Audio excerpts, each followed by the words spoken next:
Baik, Assalamualaikum warahmatullahi wabarakatuh. Oke, kita lanjutkan kembali. Jadi kita sudah mendapatkan solusi dari persoalan kita di atas tadi, problem brachistochrone ya, waktu terpendek yang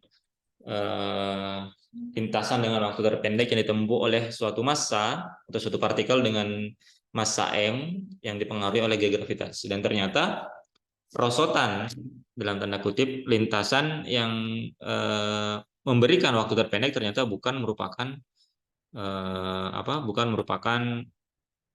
garis lurus ya. Jadi perosotannya ini tidak lurus, tapi dia membentuk sikloid. Nah, kita bisa coba plot solusi ini. Saya akan tunjukkan sebentar. Di sini saya sudah siapkan. Nah, ini bisa terlihat ya screen saya. Nah, ini menggunakan aplikasi Wolfram Matematika ya. Jadi kita mencoba memplot dan kita ingin melihat bagaimana bentuk plot dari solusi kita yang tadi kita dapatkan ya. Jadi kita plot dia, ini adalah fungsinya ya. R cos 1 dikurangi Y per A dikurang akar 2Y per A dikurang Y kuadrat per A kuadrat ditambah B. Nah, kemudian kita set saja untuk memudahkan A-nya sama dengan 1, B-nya sama dengan 1 ya, karena dia konstan. Sekarang kita akan lihat plotnya seperti apa. Nah, kita lihat ternyata plotnya itu dia merupakan berbentuk sikloid ya. Jadi bukan parabola, tapi dia berbentuk disebut kurvanya inilah kurva sikloid. Nah, tapi ini terbalik ya, karena kita memplot x sebagai fungsi y atau fungsi x ya. Berarti yang ini itu fungsi y-nya, ini adalah fungsi x-nya ya. Jadi kalau kita kembalikan ke soal tadi, ini kita putar ya. Ini kita putar ke kanan, sehingga ini yang menjadi sumbu y-nya berada di vertikal, yang x-nya berada di horizontal. Tapi karena di sini kita plotnya fungsi x, sehingga plotnya seperti ini ya. Tapi kalau kita putar, maka akan terlihat bahwa tadi itu titik A-nya itu di sini ya, dan titik B-nya itu di sini. Ternyata kurva yang dibentuk dari solusi yang kita punya, yang memberikan waktu terpendek itu adalah berbentuk sikloid seperti ini ya, membentuk garis lengkung, bukan merupakan garis lurus ya. Seperti itu ya. Jadi tampak solusi yang kita punya itu membentuk kurva yang berbentuk garis lengkung seperti ini ya. Dan sebenarnya solusi yang kita dapatkan tadi itu sudah dibuktikan juga secara eksperimental ya.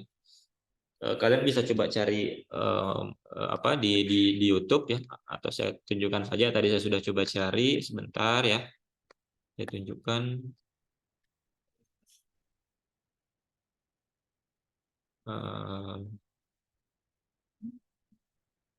Sebentar, saya akan cari dulu.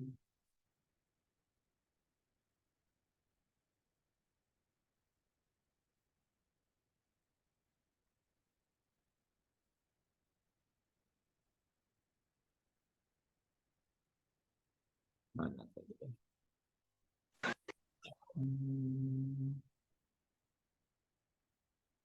Oke.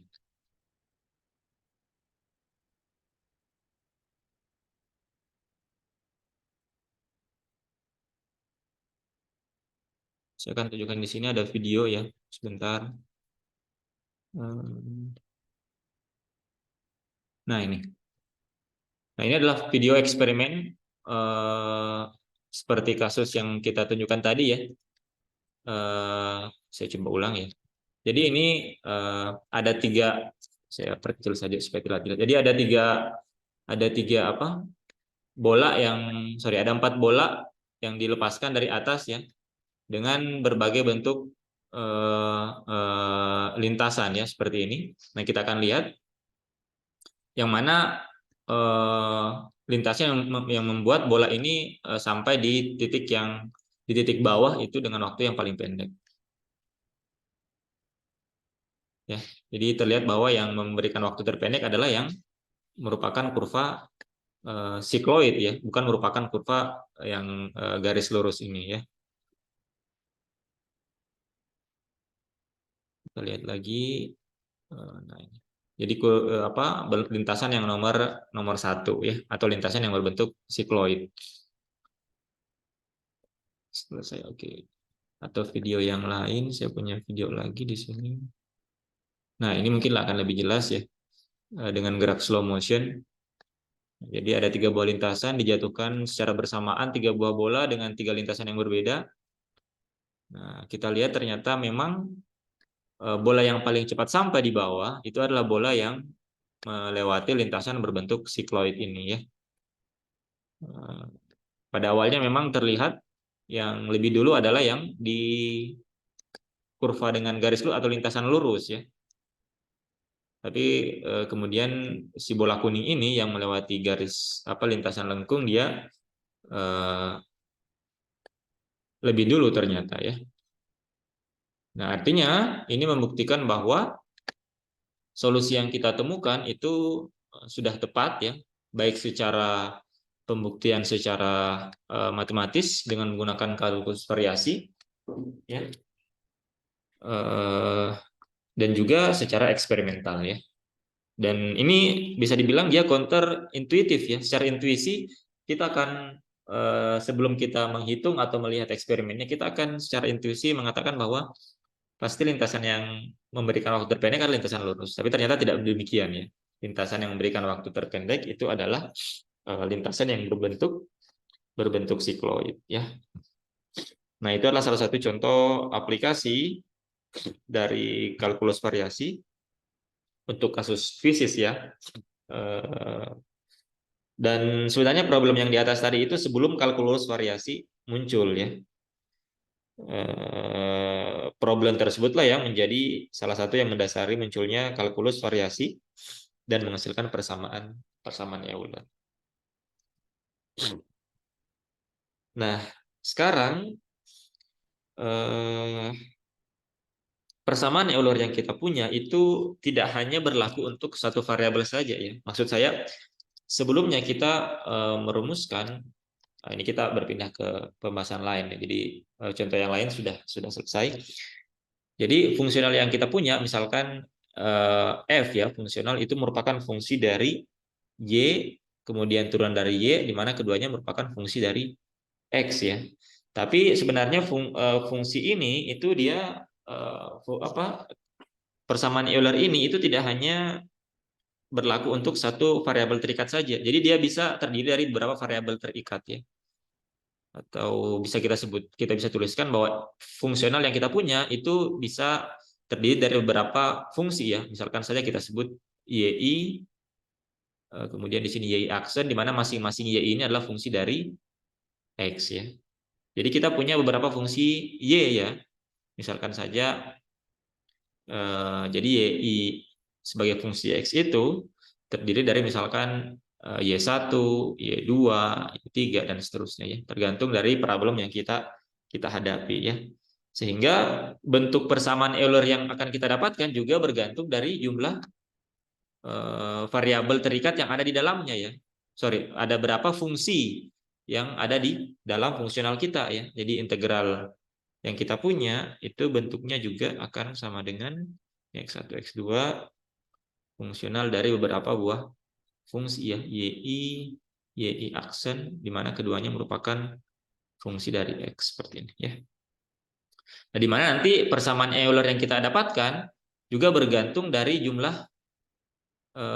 y-nya berapa ya. Jadi kita bisa tuliskan juga persamaan Eulernya sekarang menjadi do f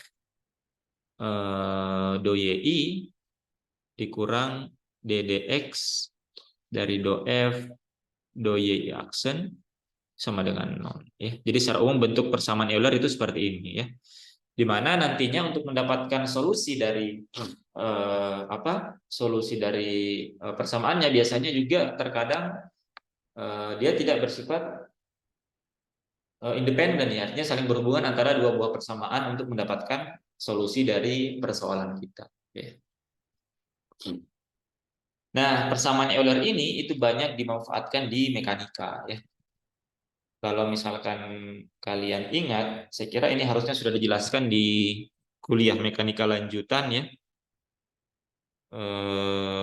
Di bab-bab awal, kalau kalian pernah mendengar persamaan Lagrange ya, atau umumnya biasa dikenal sebagai persamaan Euler-Lagrange ya. Di mana untuk menyelesaikan persamaan ini itu kita menggunakan persamaan ini ya. Tapi fungsionalnya itu spesifik disebut sebagai fungsi Lagrange ya. Jadi F-nya fungsional yang kita punya itu disebut sebagai fungsi Lagrange ya. Ini saya akan jelaskan secara singkat ya. Karena tidak mungkin kita turunkan secara mendetail ya. Jadi saya jelaskan saja salah satu bentuk aplikasi dari persamaan Euler di mekanika ya. Di mana biasanya dirumuskan sebagai L, di mana L itu sendiri merupakan selisih dari energi kinetik dan energi potensial ya. Jadi ini adalah energi kinetik dan ini adalah energi potensial. Nah, dari sini dari persamaan Euler kita bisa menggambarkan persamaan, kita bisa mendapatkan persamaan gerak dari kasus yang kita punya ya. Jadi kita tinggal mencari fungsi Lagrange-nya saja. Kita cari fungsi Lagrange-nya, kemudian kita masukkan ke dalam persamaan Euler, kita bisa mendapatkan persamaan geraknya ya. Jadi kita akan dapatkan nanti sebentar ya.